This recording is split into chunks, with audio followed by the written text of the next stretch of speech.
श्री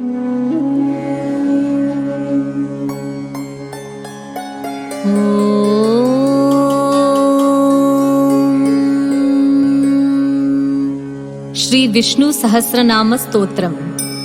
ओम श्री गुरुभ्यो नमः। हरिः ओम। ओम शुक्लांभरधरं विष्णुं शशिवर्णं चतुर्भुजं प्रसन्नवदनं ध्यायेत् सर्वविघ्नोपशान्तये। नारायणं नमस्कृत्यं नरं चैव नरोत्तमं देवीं सरस्वतीं व्यासं ततो जयमुदीरयेत्। व्यासं वसिष्ठनप्तारं शक्ते प्रौत्रमकल्मषं पराशरात्मजं वन्दे शुकतातं तपोनिधिं। व्यासाय विष्णुरूपाय व्यासरूपाय विष्णवे नमो वै ब्रह्मनिधये वासिष्ठाय नमो नमः। अविकाराय शुद्धाय नित्याय परमात्मने सदैकरूपरूपाय विष्णवे सर्वजिष्णवे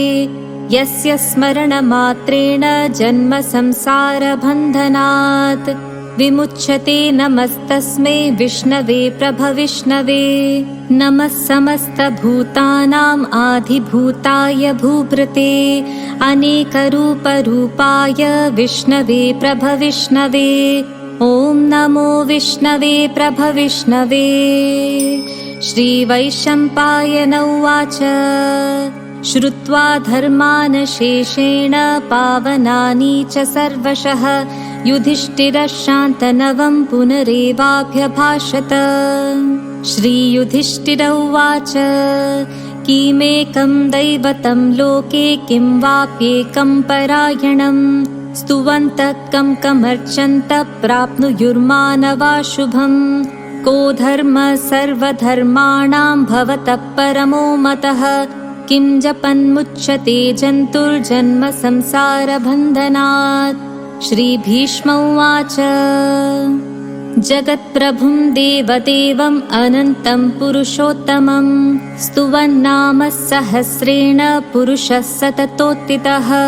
तमेव चार्चयन् नित्यं भक्त्या पुरुषमव्ययम् ध्यायन् स्तुवन्नमस्यं च यजमानस्तमेव च।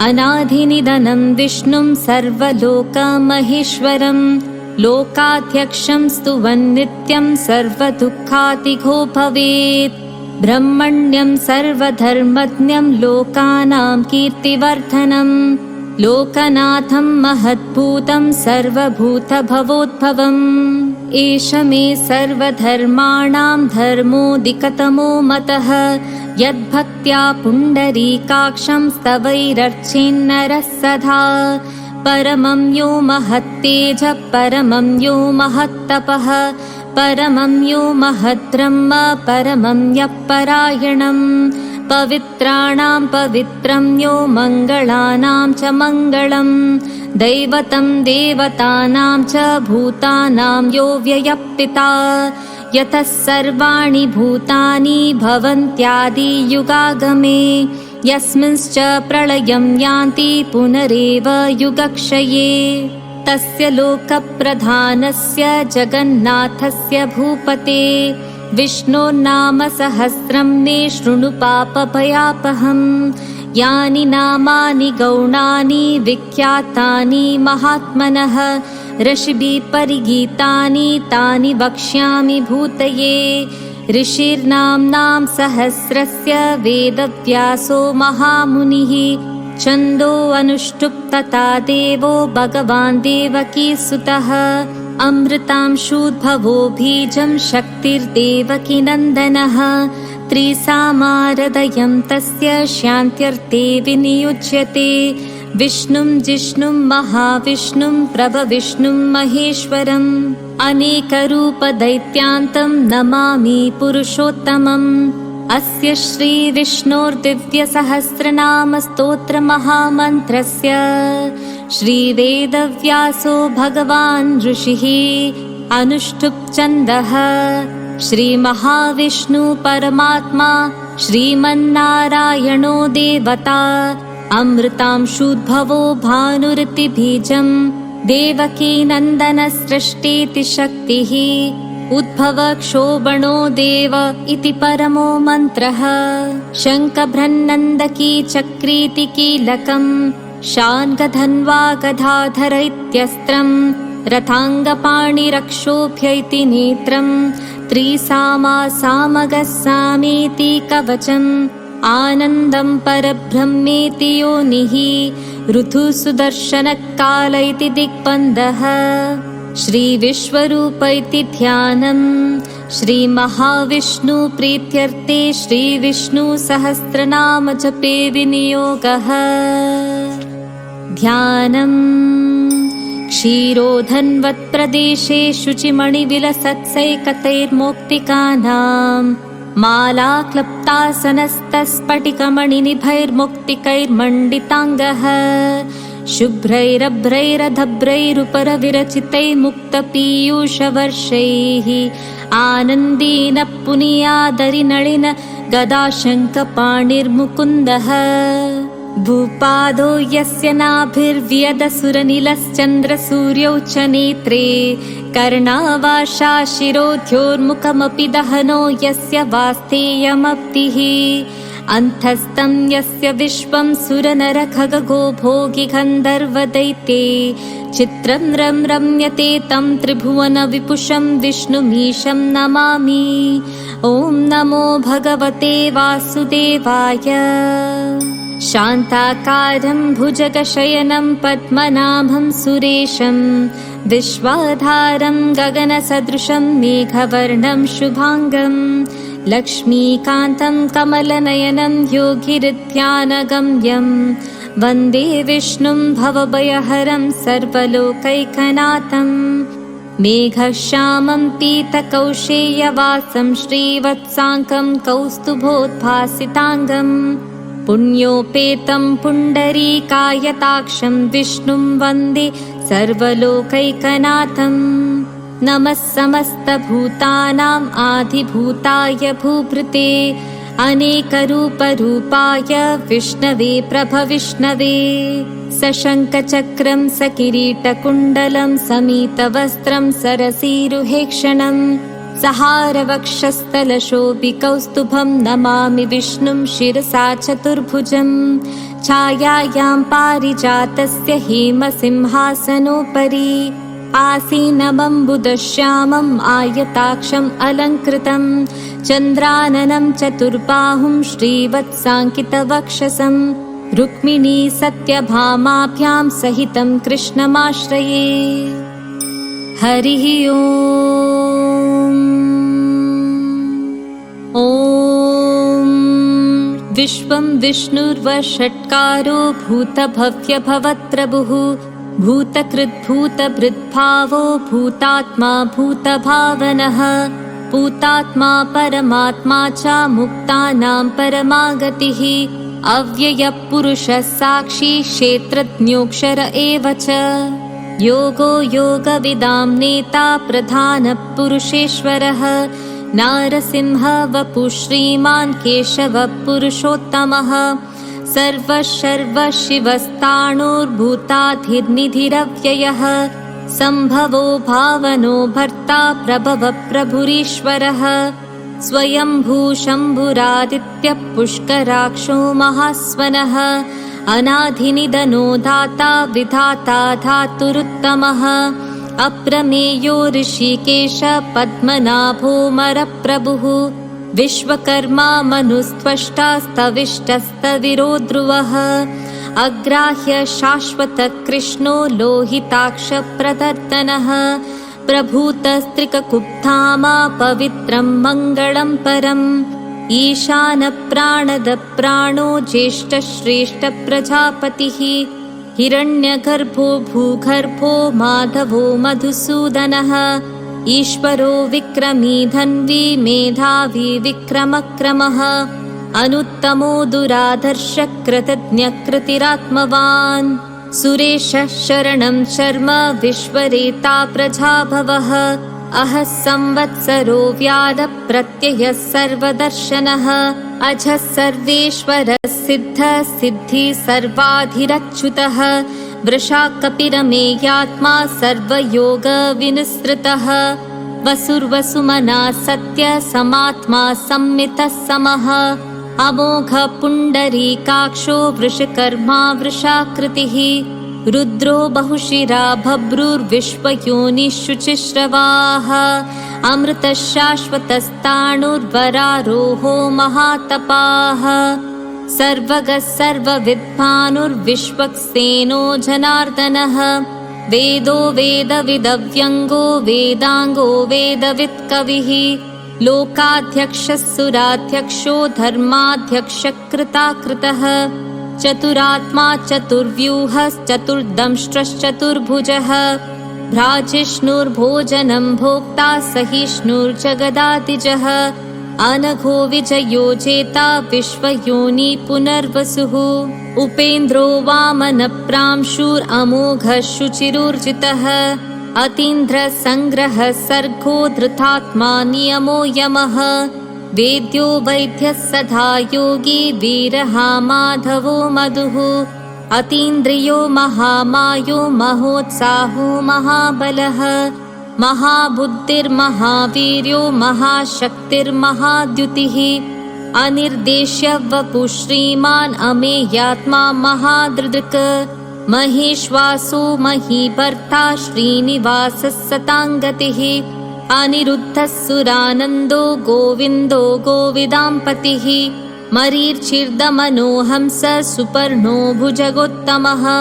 हिरण्यनाभः सुतपा पद्मनाभ प्रजापतिः अमृत्यु सर्वदृक्सिंहासनदाता सन्धिमान् स्थिरः अजो दुर्मर्षणः शास्ता विश्रुतात्मा सुरारिहा गुरुर्गुरुतमो धाम सत्यः सत्यः पराक्रमः निमिषो निमिषस्रग्वी वाचस्पतिरुधारदीः अग्रणीर्ग्रामणी श्रीमान् न्यायो नेता समीरणः सहस्रमूर्धा विश्वात्मा सहस्राक्षः सहस्रपात् आवर्तनो निवृतात्मा संवृतः सम्प्रमर्दनः अहः संवर्तको वह्निरनिलो धरणीधरः सुप्रसादप्रसन्नात्मा विश्वदृक् विश्वभुग्विभुः सत्कर्ता सत्कृतः साधुर्जन्नुर्नारायणो नरः असंख्येयो प्रमेयात्मा विशिष्ट शिष्टकृच्छुचि सिद्धार्थ सिद्धसङ्कल्प सिद्धिधः सिद्धिसाधनः वृषाही वृषभो विष्णुर्वृषपर्वा वृषोदरः वर्धनो वर्धमानश्च विविक्तः श्रुतिसागरः सुभुजो दुर्धरो वाग्मी महेन्द्रो वसुदो वसुः नैकरूपो बृहद्रूप शिपिविष्टप्रकाशनः ओजस्तेजोद्युतिधरः प्रकाशात्मा प्रतापनः रुद्धस्पष्टाक्षरो मन्त्रश्चन्द्रांशुर्भास्करद्युतिः अमृतांशोद्भवो भानु शशबिन्दु सुरेश्वरः औषधं जगतः सेतु सत्यधर्म पराक्रमः भूतभव्य भवन्नाथ पवनः पावनो नलः कामः कामकृत्कान्तः कामः कामप्रदः प्रभुः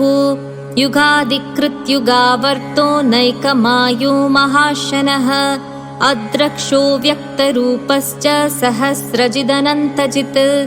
इष्टो विशिष्टशिष्टेष्ट शिखण्डी नहुषो वृषः क्रोधः क्रोधकृत्कर्ता विश्वबाहुर्महीधरः अच्युतप्रतितप्राणदो वासवानुजः अपां निधिरधिष्ठानम् अप्रमत्तप्रतिष्ठितः स्कन्दस्कन्धधरो दुर्यो वरदो वायुवाहनः वासुदेवो बृहद्भानुरादिदेवः पुरन्दरः अशोकस्तारणस्तारः शूरः शौरीर्जनेश्वरः अनुकूलः शतावर्तः पद्मी पद्मनिभेक्षणः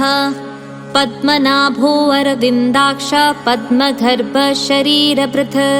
महर्धीरद्धो वृद्धात्मा महाक्षो गरुडध्वजः अतुलशरभो भीम समयज्ञो हविर्हरिः सर्वलक्षणलक्षण्यो लक्ष्मीवान् समितिञ्जयः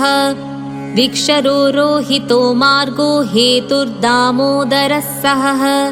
महीधरो महाभागो वेगवान् मिथाशनः उद्भवक्षोभणो देव श्रीगर्भ परमेश्वरः करणं कारणं कर्ता विकर्ता गहुनो गुहः व्यवसायो व्यवस्थानः संस्थानस्तानदो ध्रुवः परर्थी परमस्पष्टः तुष्टः पुष्टः सुभीक्षणः रामो विरामो विरतो मार्गो नेयो नयो नयः वीरः शक्तिमतां श्रेष्ठो धर्मो धर्मविदुत्तमः वैकुण्ठपुरुष प्राण प्राणद प्रणवप्रतुः हिरण्यगर्भः शत्रुघ्नो व्याप्तो वायुरधोक्षजः ऋतुः सुदर्शनः कालः परमेष्टि परिग्रहः उग्रः संवत्सरो दक्षो विश्रामो विश्वदक्षिणः विस्तारस्तावरस्ताणु प्रमाणं धीजमव्ययम् अर्थोऽनर्थो महाकोशो महाभोगो महाधनः अनिर्विण्णस्तविष्णुर्भूधर्मयूपो महामकः नक्षत्रनेमिर्नक्षत्री क्षमः क्षामः समीहनः यज्ञो महेज्ञश्च क्रतुः सत्रं सताङ्गतिः सर्वदर्शी विमुक्तात्मा सर्वज्ञो ज्ञानमुत्तमम् सुवृत सुमुख सूक्ष्म सुघोष सुहद सुकृत मनोहरो जितक्रोधो वीरबाहुर्विदारणः स्वापनो स्ववशो व्यापी नैकात्मा नैककर्मकृत् वत्सरो वत्सलो वत्सी रत्नगर्भो धनेश्वरः धर्मकुप्धर्मकृद्धर्मी सदसच्छरमक्षरम् अविज्ञाता सहस्रांशुर्विधाता कृतलक्षणः घबस्तिनेमि सत्त्वस्त सिंहो भूतमहेश्वरः आदिदेवो महादेवो देवेशो देवभृद्गुरुः उत्तरो गोपतिर्गोप्ता ज्ञानगम्यः पुरातनः शरीरभूतभृद्भोक्ता कपीन्द्रो भूरि दक्षिणः सोमपो मृतपः सोम पुरुजित्पुरुसत्तमः विनयो जयः सत्यसन्धो दाशार्हः सात्वतां पतिः जीवो विनयिता साक्षी मुकुन्दो मितविक्रमः अम्भो निधिरनन्तात्मा महोदधिशयोऽन्तकः अजो महार्हस्वाम्भाव्यो जितामित्रप्रमोदनः आनन्दो नन्दनो नन्द सत्यधर्म त्रिविक्रमः महर्षि कपिलाचार्य कृतज्ञो मेदिनीपतिः त्रिपदस्त्रिदशाध्यक्षो महाशृङ्गकृतान्तकृत महावराहो गोविन्द सुषेण कनकाङ्गदी गुह्यो गभीरो गहनो गुप्तश्चक्रगदाधरः वेधास्वाङ्गोजितकृष्णो दृढः सङ्कर्षणोच्युतः वरुणो वारुणो वृक्ष पुष्कराक्षो महामनाः भगवान् भगहानन्दी वनमाली हलायुधः आदित्यो ज्योतिरादित्य सहिष्णुर्गतिसत्तमः सुधन्वा खण्डपरुषुर्दारुणो द्रविणप्रदः धिवक्स्पृक् सर्वदृग्व्यासो वाचस्पतिरयो निजः त्रिसामा सामगः सामा निर्वाणं भेषजं बिशक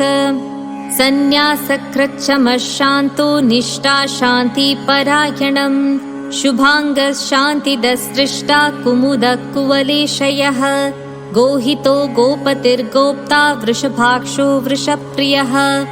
अनिवर्ती निवृत्तात्मा संक्षेप्ताक्षेमकृच्छिवः श्रीवत्सवक्षा श्रीवास श्रीपति श्रीमताम्बरः श्रीदश्रीश श्रीनिवास श्रीनिधि श्रीविभावनः श्रीधर श्रीकर श्रेय श्रीमान् लोकत्रयाश्रयः स्वक्षस्वङ्गशतानन्दो नन्दिर्ज्योतिर्गणेश्वरः विजितात्मा विधेयात्मा सकीर्तिश्छिन्न संशयः उदीर्णः सर्वतश्चक्षुरनीश शाश्वतस्थिरः भूषयो भूषणो भूतिर्विशोकशोकनाशनः अर्चिष्मानर्चितः कुम्भो विशुद्धात्मा विशोधनः अनिरुद्धो प्रतिरथः प्रद्युम्नो मितविक्रमः कालनेमी निहावीरः शौरी शूरजनेश्वरः त्रिलोकात्मा त्रिलोकेश केशवः केशिहा हरिः कामदेवः कामपालः कामिकान्तकृतागमः अनिर्देश्य वपुर्विष्णुर्वीरोऽनन्तो धनञ्जयः ब्रह्मण्यो ब्रह्मकृद्ब्रह्मा ब्रह्म ब्रह्मविवर्धनः ब्रह्मविद्ब्राह्मणो ब्रह्मी ब्रह्मज्ञो ब्राह्मणप्रियः महाक्रमो महाकर्मा महातेजा महोरगः महाक्रतुर्महायज्वा महायज्ञो महाहविः स्तव्यस्तव प्रियस्तोत्रं स्तुतिस्तोत्रारणप्रियः पूर्णपूरयिता पुण्यकीर्तिरनामयः मनोजवस्तीर्थकरो वसुरेता वसुप्रदः वसुप्रदो वासुदेवो वसुर्वसुमनाहविः सद्गति सत्कृति सत्ता सत्पूति सत्परायणः शूरसेनो यदुश्रेष्ठ सन्निवासस्तु यामुनः भूतावासो वासुदेव सर्वासुनिलयो नलः दर्पः दर्पदो दृप्तो दुर्धरोत्थापराजितः विश्वमूर्तिर्महामूर्तिर्दीप्तमूर्तिरमूर्तिमान् अनेकमूर्तिरव्यक्तः शतमूर्तिशताननः एको नैकः स वक्कः किं यदत्पदमनुत्तमम् लोकबन्धुर्लोकनाथो माधवो भक्तवत्सलः सुवर्णवर्णो हेमाङ्गो वराङ्गश्चन्दनाङ्गदी वीरः विषमशून्यो घृताशीरशलश्चलः अमानी मानदो मान्यो लोकस्वामी त्रिलोकदृक् सुमेधा मेधजो धन्यः सत्यमेधाधराधरः तेजो वृषोद्युतिधरः सर्वशस्त्रभृताम्बरः प्रग्रहो निग्रहो व्यग्रो नैकशृङ्गो गृदाग्रजः चतुर्मूर्तिश्चतुर्बाहुश्चतुर्व्यूहश्चतुर्गतिः चतुरात्मा चतुर्भावश्चतुर्वेदविदेकपात् समावर्तो निवृतात्मा दुर्जयो दुरतिक्रमः दुर्लभो दुर्गमो दुर्गो दुरावासो दुरारिहा शुभाङ्गो लोकसारङ्ग सुतन्तुस्तन्तुवर्धनः इन्द्रकर्मा महाकर्मा कृतकर्मा कृतागमः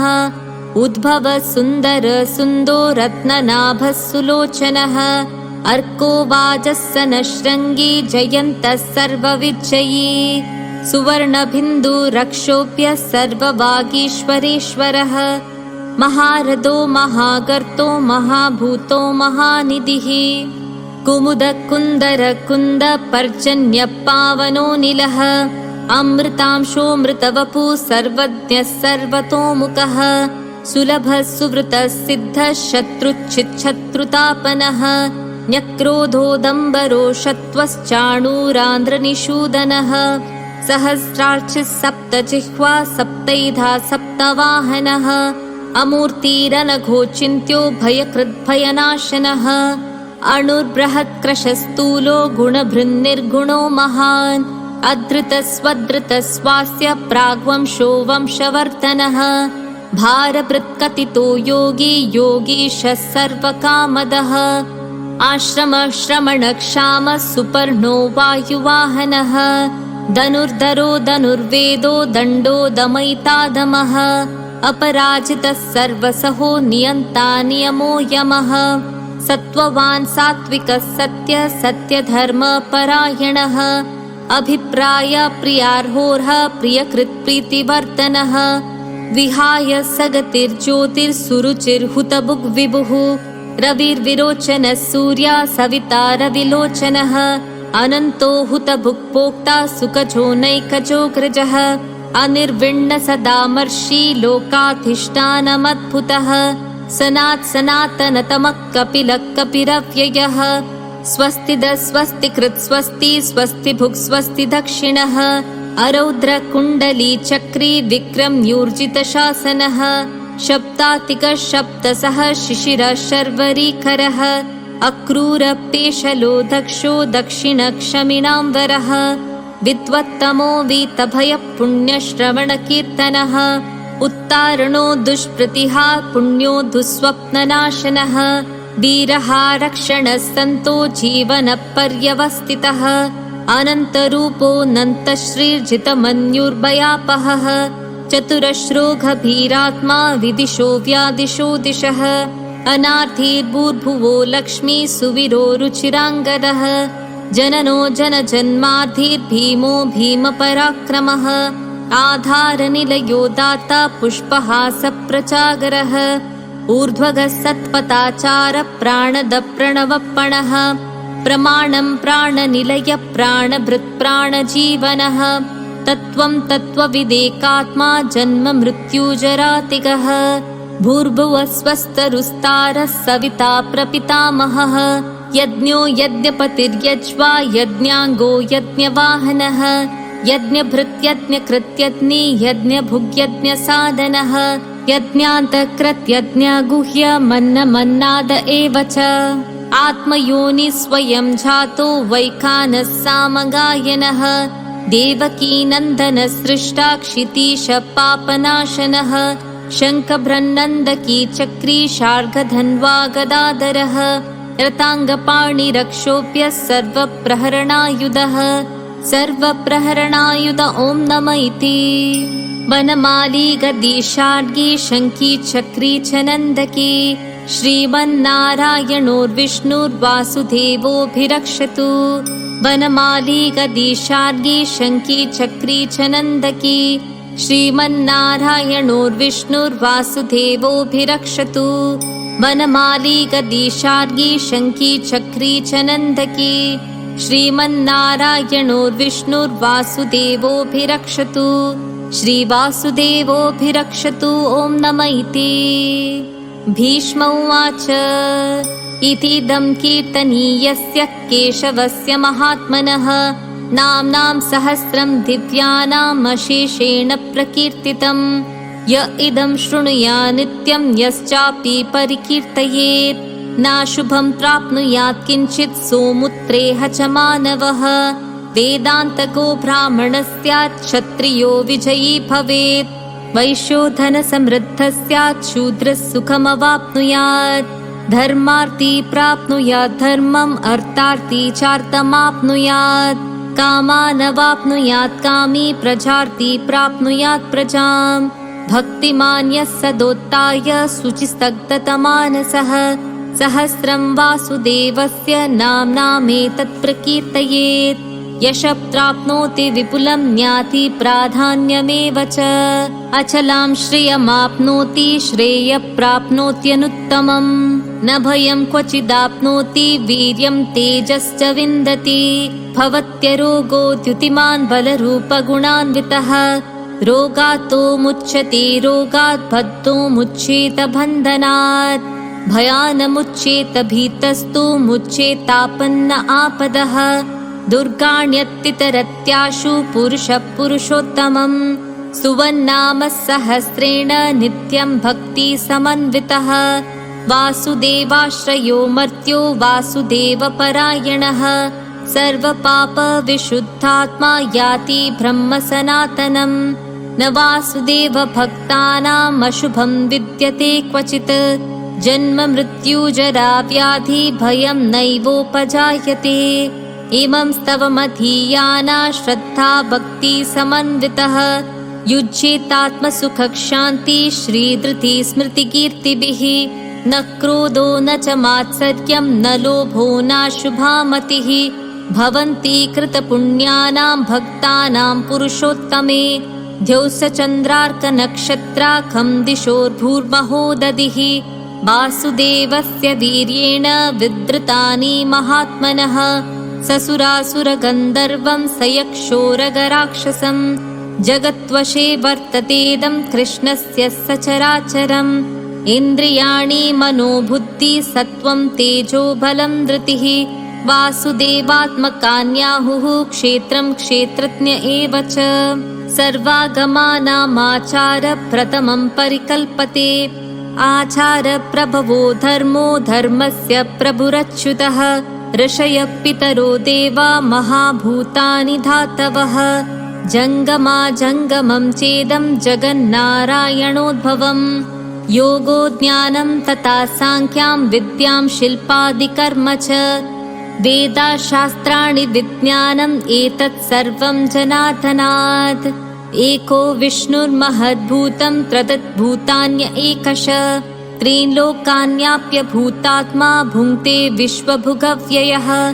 इमं स्तवं भगवतो विष्णुर्व्यासेन कीर्तितम् पठेत्य इच्छेत् पुरुषः श्रेय प्राप्तुं सुखानि च विश्वेश्वरमजं देवं जगतः प्रभुमव्ययम् भजन्ति ये पुष्कराक्षं न ते यान्ति पराभवम् न ते यान्ति पराभवम् ॐ नमः इति अर्जुन उवाच पद्मपत्रविशालाक्ष पद्मनाभः सुरोत्तम भक्तानामनुरक्तानां त्राता भव जनार्दन श्रीभगवानुवाच यो मां नाम सहस्रेण स्तोतुमिच्छति पाण्डव